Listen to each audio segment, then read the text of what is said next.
auras bien bâti. Si tu es bâti sur le rocher, alléluia, tu feras partie de l'Église qui est Christ. Mais si tu as bâti sur du foin, de la chaume, tout ça, quand le jour du Seigneur arrive, et il est venu, alléluia, au temps de Jean-Baptiste, eh bien, tout ce que tu as fait, ça sera reconnu dans le feu.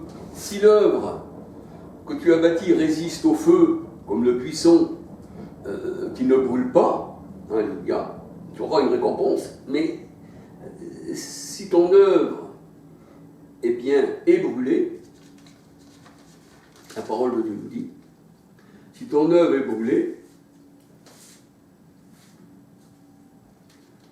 eh bien tu perdras ta récompense. Mais tu seras sauvé, mais comme au travers du feu. Alléluia. Tu seras sauvé comme au travers du feu. À condition, bien sûr, que le Seigneur t'arrache comme un tison, comme à travers du feu, à travers les religions. Parce que la religion, c'est du chaume, c'est du bois. Alléluia. Alors, on peut regarder dans la parole de Dieu, hein. 1 Corinthiens 3, verset 11, à 15. Tu seras sauvé, un peu comme Zacharie, le grand sacrificateur. Il était un tison tiré à travers du feu, parce qu'il avait des vêtements sales. Parce que les vêtements sales, dans la parole de Dieu, ça représente l'iniquité, ça représente, on va dire, que tu ne marches pas selon le Seigneur, tu as beau être sacrificateur, tu peux te laisser te détourner, il faut que le Seigneur te mette des habits de fête et une couronne pure sur la tête. Et là, on voit qu'il y a toujours Satan qui est là pour l'accuser. Et Satan, c'est l'adversaire, c'est l'homme. Et les vêtements sales aussi, et bien comme j'ai parlé dans la parole de Dieu, hein, la distinction de vêtements, les vêtements sales, pour les hommes, hein, pécheurs, ils nous voient, nous, enfants de Dieu, comme avec des vêtements sales. Voyez-vous? On est des sales pour eux.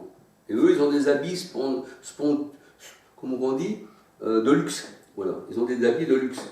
Alors que la parole de Dieu nous dit que le tison tiré à travers du feu, de la chaume, du bois, tout ça, eh bien c'est celui qui a aussi des vêtements sales. Il faut lui donner un habit de noces, il faut le revêtir d'une couronne et qui appartienne au Seigneur, parce que nous sommes la couronne de Christ qu'il portait sur la tête.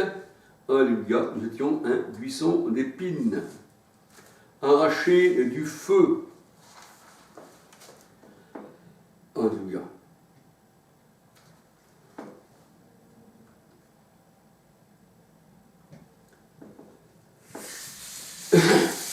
Alors on va regarder dans Matthieu 7, 27. Excusez-moi si c'est un peu long, frères et sœurs. Matthieu 7, 27. Et pour le juge de Dieu, moi je pense que c'est jamais long, parce que vous avez écouté combien le Seigneur est bon.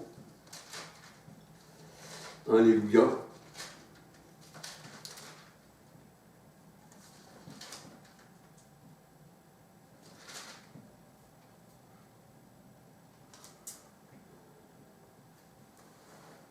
Alors voilà ce que dit le Seigneur, hein. On peut regarder dans Matthieu 7, 24 à 27. C'est pourquoi quiconque entend ces paroles que je dis, elle est mise en pratique, sera semblable à un homme prudent qui a bâti sa maison sur le roc, non sur la chaume, bien sûr, alléluia.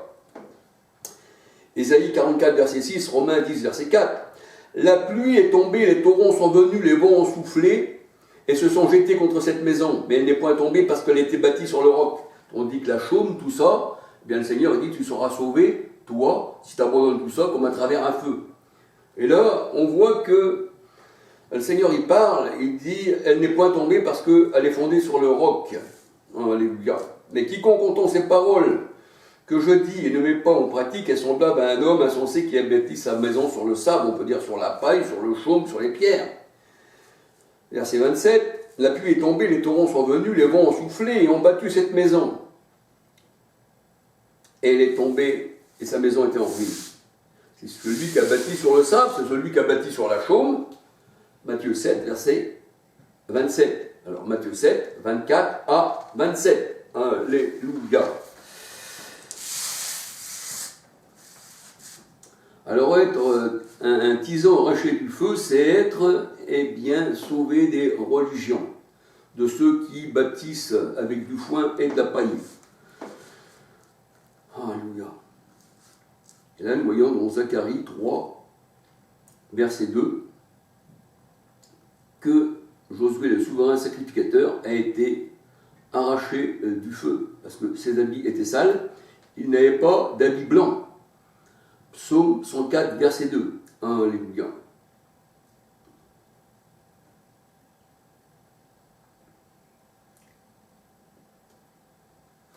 Alors la parole de Dieu nous dit que le Seigneur, eh bien, il ne sauve pas le monde entier, parce que le monde entier, c'est la puissance du malin.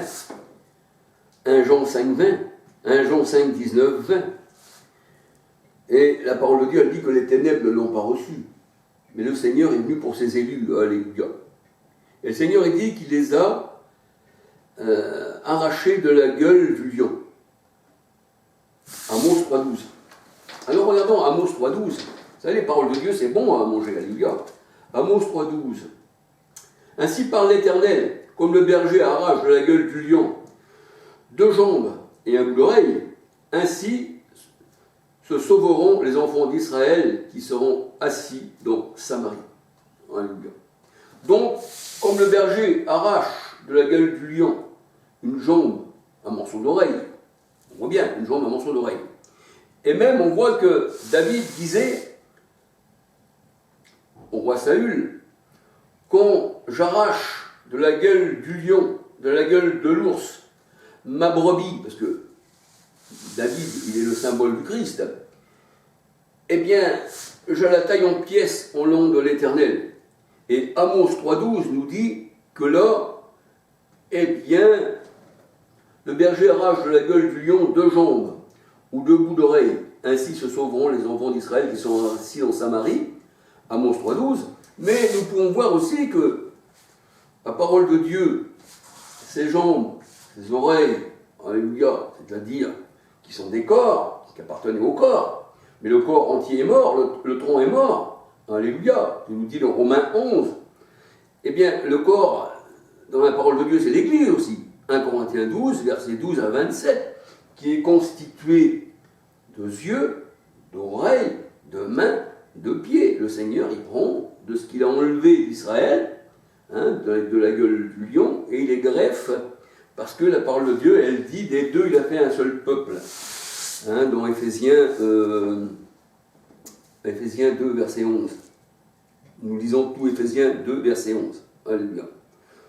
Donc, Amos 3.12 et 1 Corinthiens 12, verset 12 à 27, c'est ceci, et mettre ensemble. Alléluia. Éphésiens 2, 11 à 23.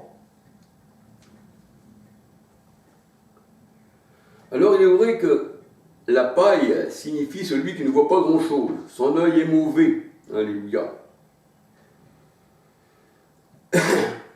Et on voit que ces gens-là, eh bien, ils essayent de se comment, comme je disais tout à l'heure, dans Matthieu 7, versets 3 à 5, eh bien, ils essayent de s'enseigner de mieux en mieux dans l'erreur. Alléluia. L'autre il voit la poutre, l'autre il voit la paille, mais en réalité la paille et la poutre c'est à la jeter au feu. Alléluia. Luc 6, 41. Alléluia. Parce que l'œil est la lampe. Matthieu 5, verset 14. Il a fait de ses serviteurs, eh bien, des lampes. La lampe c'est l'enseignement, Proverbe 6, 23. Alors Matthieu 6, 22, 23. Alors comme l'obscurité est profonde, alléluia, comme l'obscurité est profonde, que ton œil est mauvais, Ésaïe 60, verset 2, eh bien, la parole de Dieu nous dit, mais l'Éternel, eh bien, se lèvera sur toi. Quand l'Éternel se lève sur toi et que tu es dans les ténèbres, lui qui est le soleil de justice, Luc 1, 78, eh bien, tu reçois son enseignement, alléluia. Parce que ton œil, il n'y a pas de poutre, il n'y a pas de paille, et tu n'es pas bâti sur la paille, mais tu es bâti sur le Christ. Et il demeure éternellement, et tu vivras éternellement. Je donne la vie éternelle à mes brebis. Elles me connaissent, elles ne connaissent pas les étrangers, elles ne connaissent pas l'œcuménisme, elles ne connaissent pas aussi des faux enseignements, tels que l'adultère, tels que, comme les péchés, la pédophilie, l'homosexualité, tout ça c'est abominable au Seigneur. Mais elles connaissent le Maître et ceux qui appartiennent au Seigneur, eh bien, elles ont été lavées par l'eau de la parole, elles s'en sont taches ni rides. Alléluia.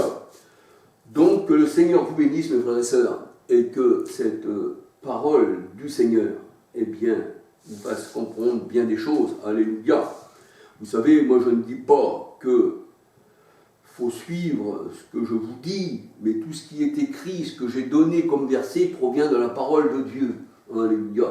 Donc je dirais comme Moïse, celui qui rejette un enfant de Dieu, rejette l'Éternel. Parce que ce n'est pas vous qui parlez, ce n'est pas vous qui présentez tous ces versets de la parole de Dieu, alléluia, mais c'est Dieu qui est l'enseignant. Alléluia. C'est lui, les hommes ont parlé de la part de Dieu. Eh bien, soyez bénis, mes frères et sœurs, et puis que le Seigneur vous garde. Alléluia. Vous savez, dans la parole de Dieu, il y a des passages qui veulent dire bien des choses, parce que je vous ai parlé d'une manière, mais je pourrais encore vous parler avec la parole de Dieu d'une autre manière, prendre encore des autres versets et arriver encore à ce que je vous dis là. Alléluia.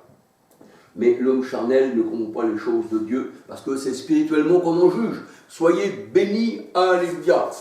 Et vous savez, le Seigneur dit que la patience, eh bien, c'est aussi une vertu. Alléluia. Quand vous êtes patient, quand vous écoutez la parole de Dieu, vous avez la vertu d'entendre les choses de Dieu. Les gens, eux, ils aiment bien écouter les choses du monde, et des fois, on voit comme les religions, ben, ces gens-là passent leur temps, leur vie, leur porte-monnaie à écouter, eh bien, des contes de bonnes femmes, comme disait Paul dans la parole de Dieu. Alléluia. Alors, soyez bénis, et que le Seigneur vous bénisse. Alléluia. Et la prochaine vidéo, alléluia, si Dieu veut, mon sauveur. Alléluia. Gloire au Seigneur. Et aussi le vôtre à vous qui croyez au Seigneur, hommes et femmes. Alléluia.